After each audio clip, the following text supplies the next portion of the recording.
So you are all here at Follow the Water, building an interstate public awareness campaign. We have Eric Lambert here.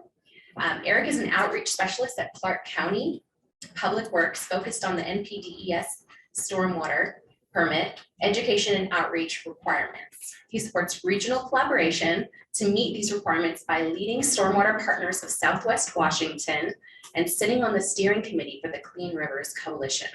So if you haven't heard of both of those partnerships, they're extremely lucrative. And it's a great example of how we can partner and make our power just so much bigger. And I encourage you all to look into that. So in 2020, Clark County joined the Clean Rivers Coalition, a statewide Oregon-based group of municipalities, agencies, and nonprofits working on water awareness and behavior change topics. They were seeking to give water a voice. In 2022, the CRC launched a public awareness campaign, Follow the Water. This presentation will discuss how the CRC's value-based and regional approach has helped Southwest Washington overcome challenges accessing mass media and developing high-quality content essential for successful public awareness campaigns. Thank you. We had this great campaign that we started, and before we had this, I had to say I really looked fondly upon all the work that Storm has done with the Puget Sound Starts Here. Kind of looked at that and said, how could we do something like that? And we have Stormwater Partners, which is our regional coalition within Clark County and the cities in Clark County. And that was great, and it works in a lot of great ways.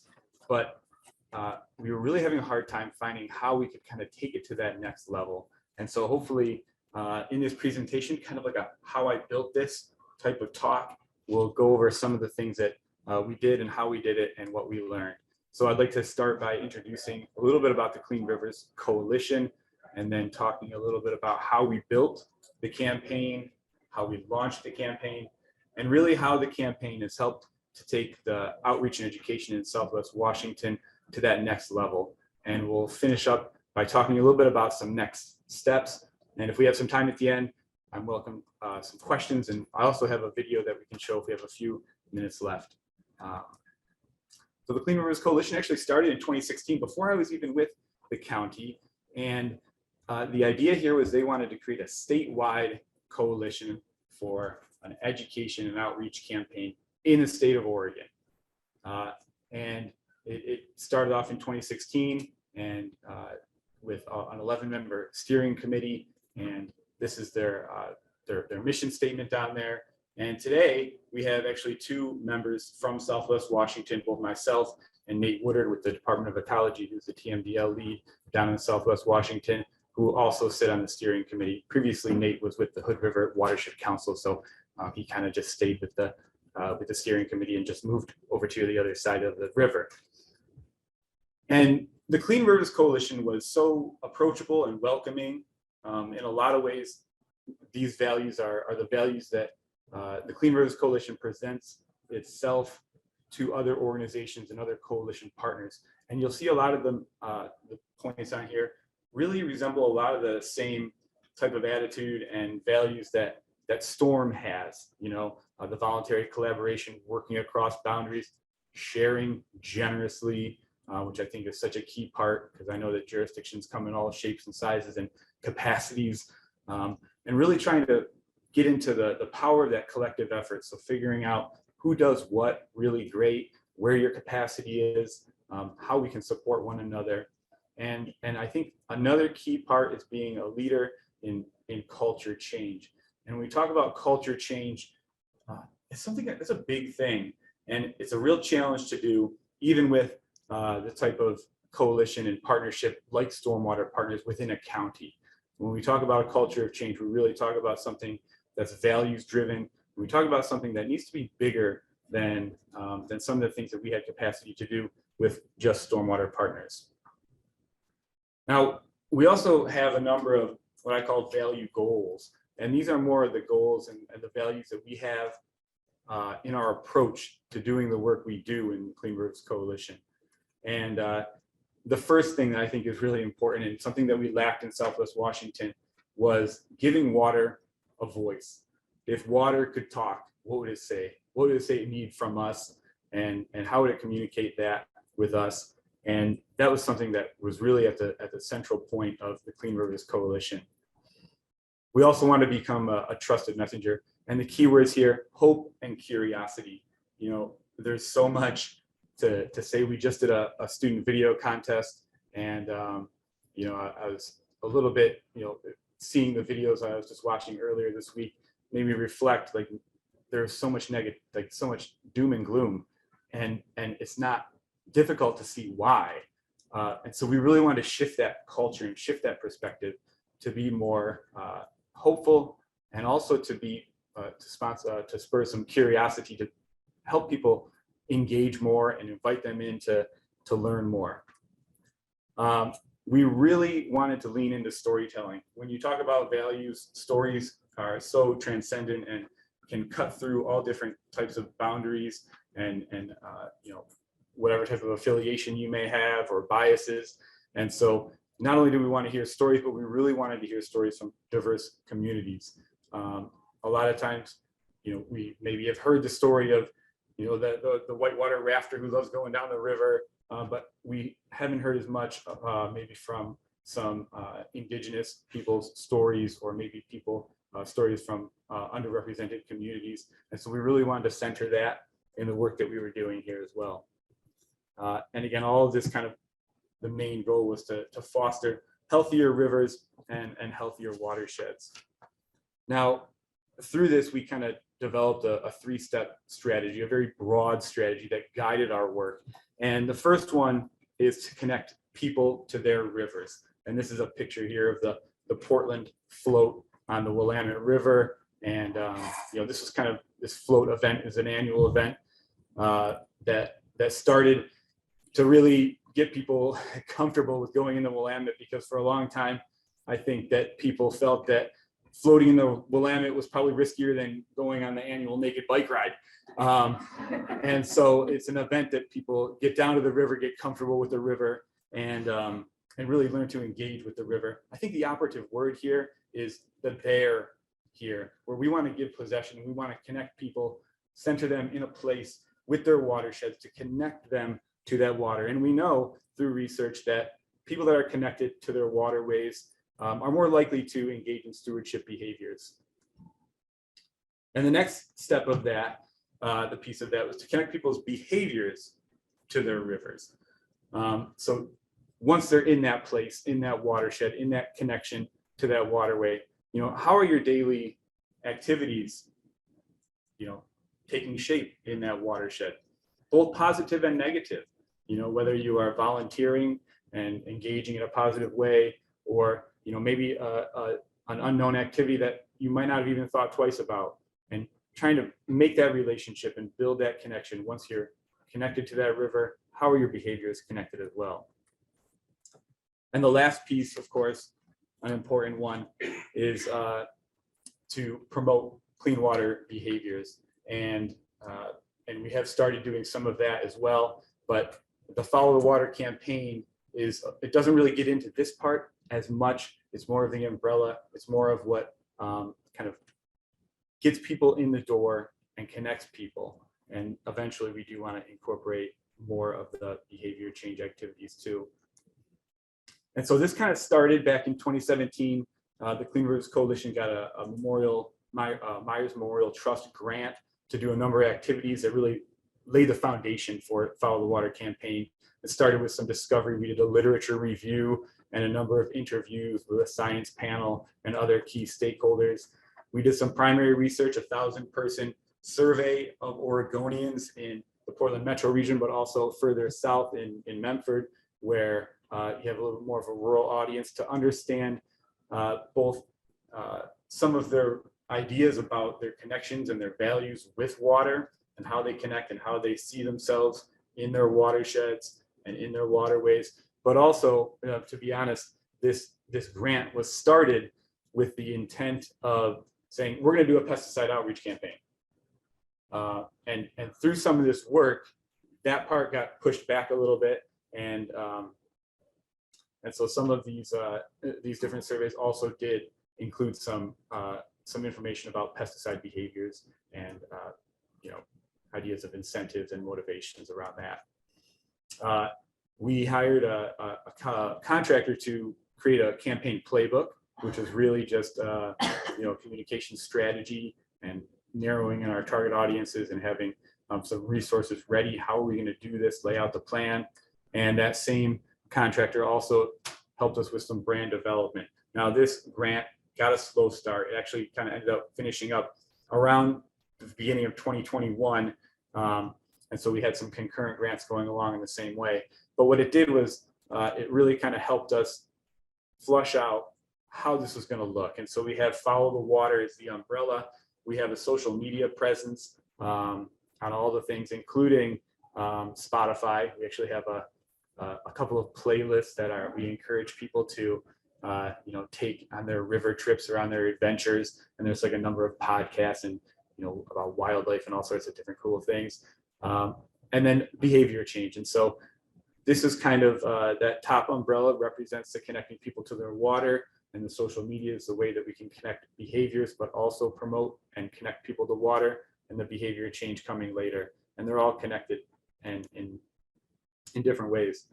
And so a key part, I think, that made the Clean Rivers Coalition successful was engaging with the coalition. And so over the course from 2016, when they held their first forum to really work on visioning and guiding principles and had about 25 or 30 people, in 2017, they continued to engage. And at these forums, we would invite permittees, local and state agencies. We'd have soil and water conservation districts, nonprofits. All of the people that were involved in water would be invited here. 2017, we shared the pollution priorities. And in 2019, this was the first forum that I attended. We shared our research findings, and that would be the survey that I had mentioned earlier. Also, one of the steering committee members, Carrie Handley, developed an Oregon pollutant toxicity ranking database. So a way to prioritize what we were going to address in a future behavior change. It turned out to be weed and feed, not very surprising. We continued in 2020 after we had our brand development kind of in place, but in each one of these forums, it was really important to hear input and make sure that the voices were valued from the coalition partners, and also to ask, how our work can support you and to get that feedback, and then also to give opportunities of how they can share the work and help to further the Clean Rivers Coalition efforts. So in 2020, the forum talked about launching the Follow the Water campaign, which we had a soft launch for that in 2020. And then earlier this year, we launched our What's Your Lawn Style campaign at a most recent forum.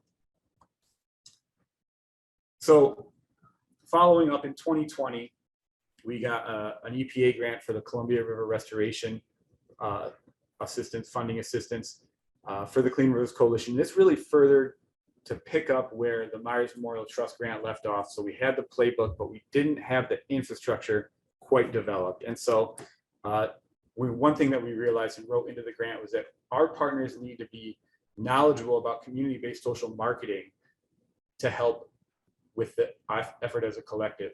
And so we got Doug McKenzie Moore to come down and give actually he didn't come down, it was all virtual, that was 2021. So we had a presentation, and a number of Southwest Washington nonprofits and stakeholders participated in that. We had some community research from the Latinx community, and that included some of their values. We had a focus group, and we also had a listening session of values around water, and also hearing about pesticide use. So I should say that all of these resources are available at the Clean Rivers Coalition website, which I'll show at the end here. It also funded some connection videos. So we were funded to create a few videos to really share a connection between the Columbia River and people's connection to it. And so we created some videos for that. We created some What's Your Lawn Style video. What's Your Lawn Style is the name of the campaign that we have for the Natural Yard Care, which is the pesticide reduction campaign. And finally, it helped to fund the development of a website, which everybody needs, and also a substantial portion of that was for digital marketing, which we hired a consultant for. And so this is the website. And I'm just so pleased that it includes Southwest Washington, because it's a real challenge in Southwest Washington. We're not the Puget Sound, we're in Western Washington, we're not Oregon, but we share a media shed with Oregon from Longview down to Salem. And we're kind of in, neither here nor there land. And so we really rely on partners. And I think being on the steering committee, I try to think of myself a little bit as a connector between some of the great work that Storm is doing and some of the work that the Clean Rivers Coalition is doing. And I know I share back and forth as much as I can. And so this website, again, kind of going back to that hope and curiosity and connecting people to their rivers, includes a lot of resources. If you go to the resources section, you'll find water trails, you'll find resources for going out and foraging, for fishing, access for folks with disabilities to get connected to the water. And so we really try to be inclusive and offer people resources to just engage. And it really don't have a whole lot on there about the, do this, don't do that. Our Stormwater Partners website definitely feels like a resource page. It's how do you maintain your stormwater facility? Don't drip and drive stuff. Do this, don't do that. But this is much more values-based.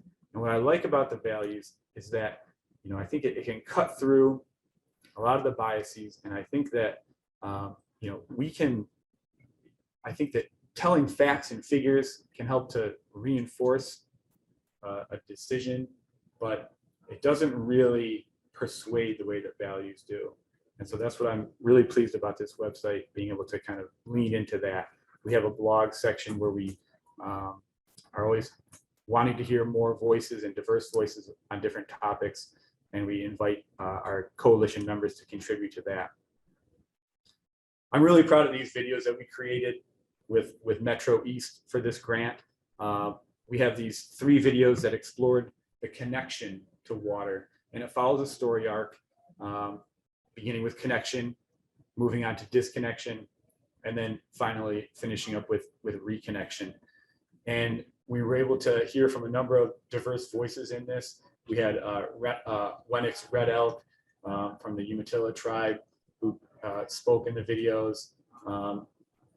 Judy Blue Horse Skelton, who's a PSU professor with Indigenous Studies program, was another contributor. And we also featured a number of other diverse voices in these videos, and they're powerful when you watch them. And hopefully I'll be able to share one at the end of this if we have enough time. They're tugging at your heart. And, that's a fine line, I think, between, tugging at your heart and just kind of feeling like, oh, what can I do? And kind of tugging at your heart with some hope and curiosity. And hopefully we tried to kind of walk that line. And so I think that these videos, really create a sense of gravity, but hopefully not just gloom. And of course, we're on social media. And again, we have a contractor that does our social media, and that would not have been possible without these EPA grants, which we received. But it's incredible what they're able to do. And we can all kind of do social media, but when you can hire somebody to really just focus and do social media, it makes a big difference. And so we really share a lot of these opportunities to connect with water. And again, a lot of these things that we work with the contractor, they're always in feedback with us, hey, is this something that we want to share? Is this something we don't want to share? And there's so many things out there that we just say, well, maybe that's not hope and curiosity. Maybe that's not hope and curiosity. There's a lot of things that are not hope and curiosity, spoiler alert. And so we try to steer clear of that and stay focused on what we really want to do.